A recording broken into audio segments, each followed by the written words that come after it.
Bismillahirrahmanirrahim. Respected students, Assalamu alaikum warahmatullahi wabarakatuh. Today is our lesson for class 11th, subject political science, and the topic is powers and functions of Supreme Court. We have already discussed functions and powers of Supreme Court yesterday. One of two are functions we have discussed. The first one is original jurisdiction. Original jurisdiction एक था original jurisdiction जो था उसमें original jurisdiction means अवलीन जो इसकी होती है jurisdictions होते हैं अदालती अख्तियारात होते हैं उसमें अंडर आर्टिकल 103 जो कहता है जब कभी कोई डिस्प्यूट होता है बिटवीन सेंट्रल एंड स्टेट्स या स्टेट्स एंड स्टेट्स या स्टेट्स एंड गवर्नमेंट्स या वायलेशन ऑफ फंडामेंटल राइट्स तो these cases are introduced in the Supreme Court and are decided there. तो दूसरा हमने पढ़ा था appellate jurisdiction यानी जो भी जिसका दायरा कार जो appellate जो अपील करने का जो दायरा कार सुप्रीम कोर्ट के पास है वो इंडिया की किसी टेरिटरी में कोई भी टेरिटरी हो वहाँ से हम अपील ले सकते हैं और वहाँ अपना केस दायर कर सकते हैं वेदर इसके तहत जो भी अपील हम कर सकते हैं चाहे वो सिविल केसेस हो क्रिमिनल केसेस हो और स्पेशल अपील्स हो तो ये हम सुप्रीम कोर्ट में डायरेक्टली ले सकते हैं।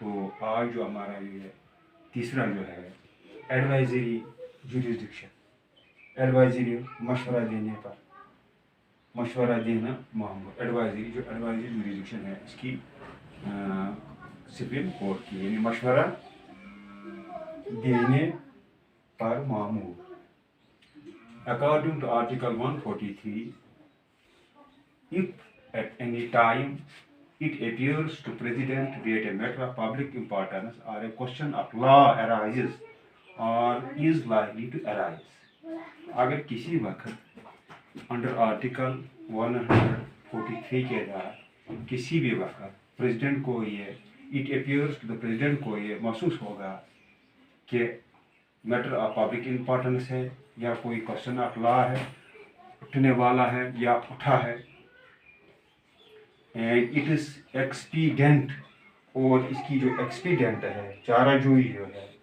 चाराकार जो है मौजूद जो है to obtain the opinion of Supreme Court to obtain the opinion तो वो उस वक्त क्या कर सकता है तो वो चारा इसके लिए जो obtain हासिल करता है हासिल करने के लिए कोई ऐसा मसला जो क्वेश्चन ऑफ लॉ हो क्वेश्चन ऑफ लॉ या पब्लिक इम्पोर्टेंस का कोई क्वेश्चन हो या question of law has arisen या इज लाइकली टू अराइज जो एंड इट इज एक्सपीडिएंट जो है तो इसकी जो एक्सपीडिएंट है तो हासिल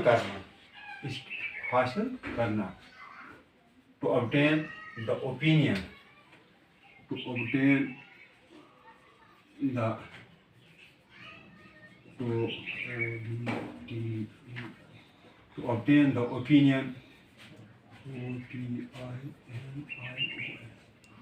obtain the opinion of Supreme Court से हासिल करना है इसकी opinion he may refer to the question to the court for consideration तो वो ये question जो है वो रेफर कर सकता है सुप्रीम कोर्ट को किस लिए फॉर कंसिडरेशन जेर गोर लाने में जेर गोर लाना यानी उसको जेर गोर लाएगा ये बात मशवरा के लिए एंड द कोर्ट में आफ्टर हियरिंग जब कोर्ट इसको सुनेगा सच एंड थिक्स फिट और वो अच्छी तरह इसको जानेगा थिक्स फिट रिपोर्ट तो द प्रेसिडेंट जब वो उस पर गौर करेगा तो उसको काम टू द प्रेसिडेंट तो वो प्रेसिडेंट को भेज सकता है इट इज ओपिनियन अपनी राय दियर अपॉन तो जब वो उस पर गौर करता है सुप्रीम कोर्ट और अपनी राय प्रेसिडेंट को भेजता है however the opinion of the supreme court, जो ओपिनियन जो है सुप्रीम कोर्ट का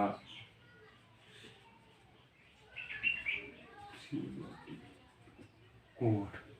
However, the opinion of the Supreme Court is not binding upon the president. लेकिन जो भी फैसला दिया, जो भी कंसिडरेशन उसने दी, राय उसने दी, उसका बाइंडिंग प्रेसिडेंट पर नहीं लागू नहीं लगता है, तो प्रेसिडेंट इसका पाबंद नहीं है। जो भी राय सुप्रीम कोर्ट की तरफ से आएगी टू द प्रेसिडेंट, लेकिन जो प्रेसिडेंट है the supreme court is not binding upon the president, लेकिन वो उसका पाबंद प्रेसिडेंट नहीं होता है। तो इसके बाद हमें फोर्थ है custodian of fundamental rights. Custodian निगरान फंडामेंटल राइट जो है, जो एक सिटीजन को कॉन्स्टिट्यूशन ऑफ इंडिया ने जो राइट्स दिए हैं फंडामेंटल राइट्स, 6 फंडामेंटल राइट्स, तो इसका जो कस्टोडियन है, निगरान जो है, तो फंडामेंटल्स का निगरान जो है वो सुप्रीम कोर्ट ऑफ इंडिया होता है। Under article 32 of Indian constitution, article 32 के तहत इंडियन कॉन्स्टिट्यूशन में जो आर्टिकल 32 के तहत the supreme court acts as a guardian of fundamental right. जो सुप्रीम कोर्ट जो है वो क्या है, वो गार्जियन है, सरपरस्त है of fundamental rights of the citizens of India. जो फंडामेंटल राइट्स ऑफ सिटीजन्स है इंडिया के, उनका गार्जियन जो है वो है सुप्रीम कोर्ट।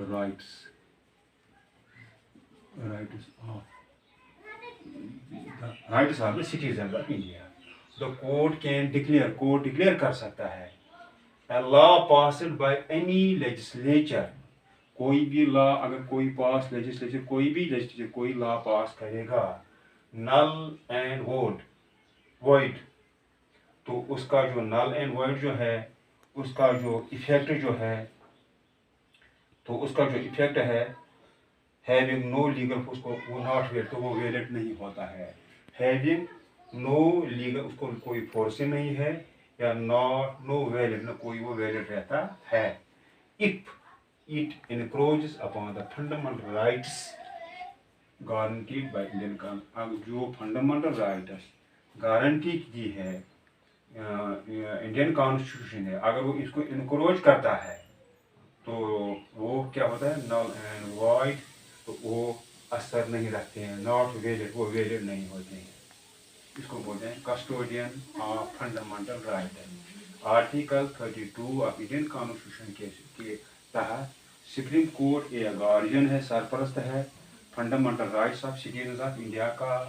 अगर कभी the court declare a law, the court can declare a law, court एक लॉ डिक्लेयर कर सकता है पास्ड बाय एनी लेजिस्लेचर। अगर कोई law the court can declare a law passed by any legislature, अगर कोई लॉ किसी लेजिस्लेचर ने पास किया नल एंड वॉइड, तो उसका कोई असर नहीं है,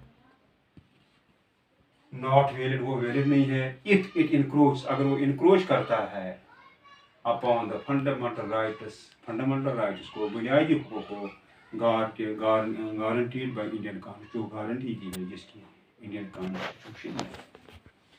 नंबर 5 जुडिशियल रिव्यू मीन्स तबसरा करना, review. Parliament and state legislatures of different states make law. जो पार्लियामेंट जो है, लेजिस्लेचर जो है, या डिफरेंट स्टेट्स के जो लेजिस्लेचर्स होते हैं, स्टेट लेजिस्लेचर्स जो होते हैं, वो क्या करते हैं, वो आप डिफरेंट एक लॉ वो कानून बनाते हैं। Any law which contravenes any provision of the constitution is declared unconstitutional by Supreme Court. लेकिन कोई भी लॉ विच कंट्राविन्स, जो कंट्राविन करता है, खिलाफ वर्जी करता है, एनी प्रोविजन, जो भी कोई प्रोविजन होता है, अगर कोई लॉ जो स्टेट्स और पार्लियामेंट जो बनाते हैं, अगर वो एनी लॉ विच कंट्राविन्स, जो कंट्राविन्स करता है,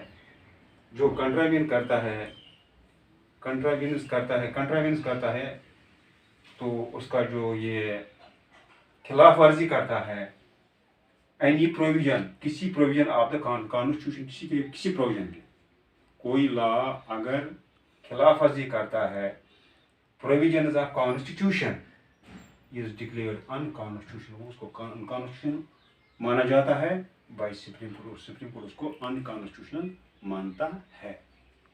अब number 6th, to review of its judgment. To review of its own judgment. Supreme court को एक पावर्स है जिससे वो अपनी जजमेंट को रिव्यू कर सकता है. इट्स ओन रिव्यू कर सकता है, उस पर रिव्यू कर सकता है, यानी उस पर वो जायजा लेता है. According to article 137 the supreme court has powers to review its own judgement. उसको रिव्यू करने का हक है अंडर आर्टिकल 136 कि सुप्रीम कोर्ट को अपनी जजमेंट पर रिव्यू करने का हक है.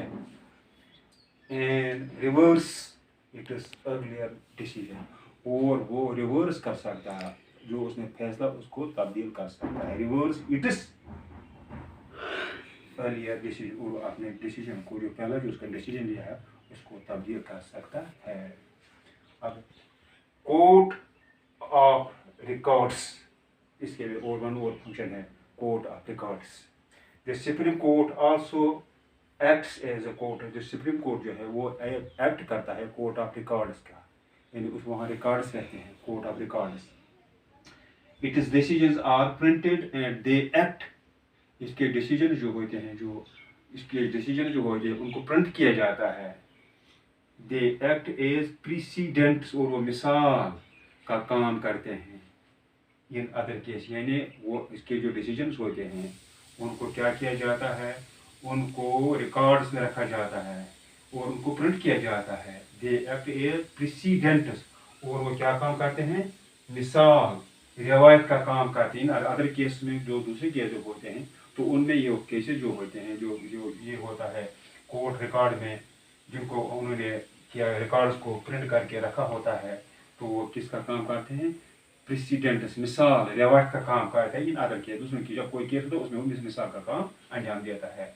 तो supreme court empowered, supreme court को एम्पावर किया गया है तो पुनिश अ पर्सन, वो किसी पर्सन को भी पुनिश कर सकते हैं even for contempt of court. अगर कोई कंटेम्प्ट ऑफ कोर्ट करेगा तो कंटेम्प्ट हो गया हकारत, कोई हकारत करेगा, कंटेम्प्ट उसकी नाफरमानी करेगा कोर्ट की, तो उसको पावर्स है सुप्रीम कोर्ट को, वो उसको क्या कर सकता है, पुनिश दे सकता है, सजा दे सकता है. Today's lesson is completed. We have discussed all the powers and functions of Supreme Court. Thank you. Assalamu alaikum.